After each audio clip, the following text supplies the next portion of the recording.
For thousands of years, Egypt's colossal pyramids have stood silent in the desert sand, guarding a secret buried deep within.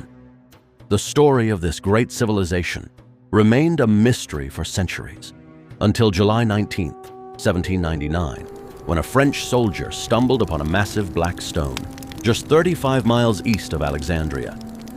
Carved into that stone was the same message, written in 3 different scripts. It would unlock a dead language that had been silent for thousands of years, and with it, every secret of ancient Egypt. Today, we uncover how a civilization rose from the desert sand, ruled for over 3,000 years, crowned kings as living gods, and built monuments that still defy human engineering to this day. The ancient historian Herodotus once said, "Egypt is the gift of the Nile." And that statement couldn't be more true. Every summer, the Nile River would flood. But this flood wasn't a disaster. It was a blessing. The floodwaters carried rich, dark, fertile silt that spread across both riverbanks. When the water receded, farmers planted their seeds in that soil: wheat, barley, lentils, flax. This cycle repeated year after year for thousands of years, and it turned Egypt into one of the world's first great agricultural civilizations. Geographically, the Nile also divided Egypt into 2 distinct regions: Upper Egypt to the south, stretching all the way to Aswan; Lower Egypt to the north, where the river branched out to form a wide delta. These were 2 separate kingdoms. Upper Egypt was symbolized by the white crown, the Hedjet. Lower Egypt was symbolized by the red crown, the Deshret. And this divide would go on to play a massive role throughout Egypt's entire history. Now let's go back even further, to around 30,000 BCE. At that time, the Nile Valley was home to the Halfan culture, a society of hunter-gatherers. Slowly, these people began to settle into permanent life. Between roughly 9,000 and 6,000 BCE, a civilization flourished at the Fayum Oasis, where people built homes out of reeds. Observe the craftsmanship. It will last many years. I agree on the quality, but I will give you 2 baskets for it. And then the Naqada culture, which historians divide into 3 phases: Naqada 1, 2, and 3. During the Naqada II period, around 3,500 BCE, the Egyptians began trading with distant regions. And in this same era, something remarkable began: the tradition of mummification. People started burying their dead with belongings, believing they would need them in the next life. And then came the moment that would change history forever. Sometime between 3,400 and 3,200 BCE, hieroglyphic writing was invented. At first, it appeared only as small marks on pottery and seals, not full sentences. Now the story reaches its biggest turning point. At this time, Egypt had 3 major city-states: Thinis, Naqada, and Nekhen. They were locked in constant conflict, fighting over trade and water resources. Out of this struggle rose King Narmer. Around 3150 BCE, Narmer conquered Lower Egypt and united it with Upper Egypt, forming a single nation. He also married Princess Imhotep of Naqada, strengthening the bond between the 2 regions. This was the beginning of Egypt's first dynasty, and the start of the era we now call Ancient Egypt.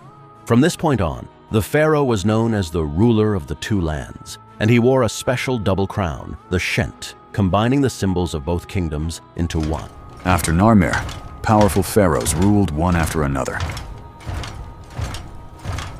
Move the brick. Set it there. Next one, faster.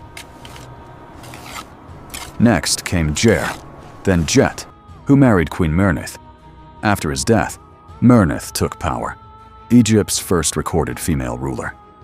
The real golden era came under King Dan, who ruled 50 years and is considered the greatest king of the first dynasty. He was the first pharaoh shown wearing both crowns together, proof Egypt was truly one. This is unacceptable. We must choose a successor now. The gods have not spoken. Be patient. Patience will cost us the 2 lands. He was followed by Khafre, who reunified Egypt and became father to the king who'd change history forever. Now comes the most exciting part of the story. King Djoser, the second pharaoh of the 3rd dynasty, had a genius architect in his court, Imhotep. He wasn't just an architect, but also a vizier, astronomer, and high priest. Until then, royal tombs were simple, flat, mud brick mastabas. But Imhotep imagined something new. Pull together! Push the stone! Move it now! Up the ramp! Creating the world's first step pyramid. Built from carved stone, not mud brick, it's the oldest large stone monument on Earth.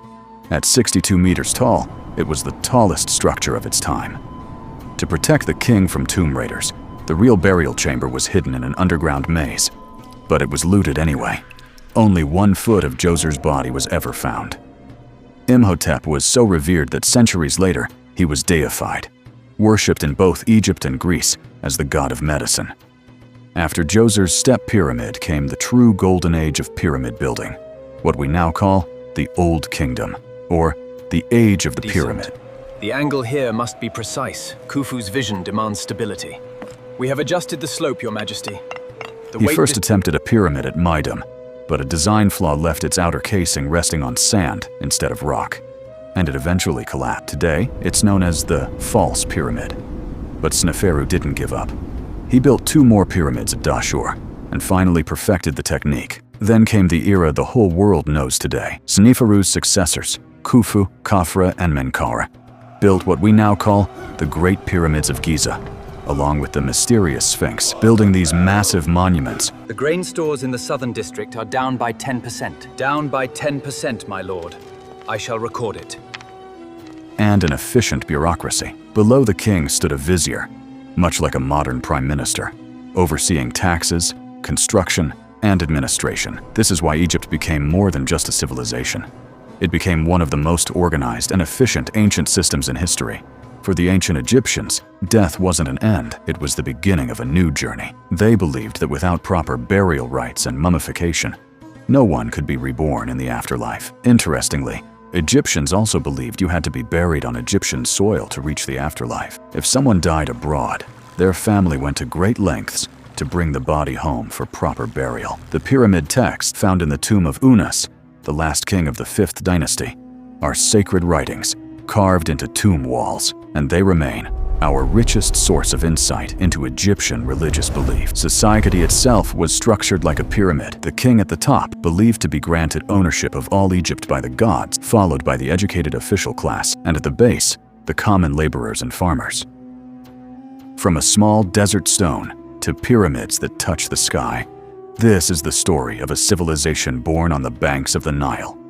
A civilization that crowned kings as gods, saw death as a journey, and built monuments that still defy human engineering thousands of years later. So next time you see a photo of the pyramids of Giza, remember, behind that stone lies thousands of years of labor, faith, and dreams. If you enjoyed this video, hit like, subscribe to the channel, and let us know in the comments. What part of Egypt's story fascinated you the most?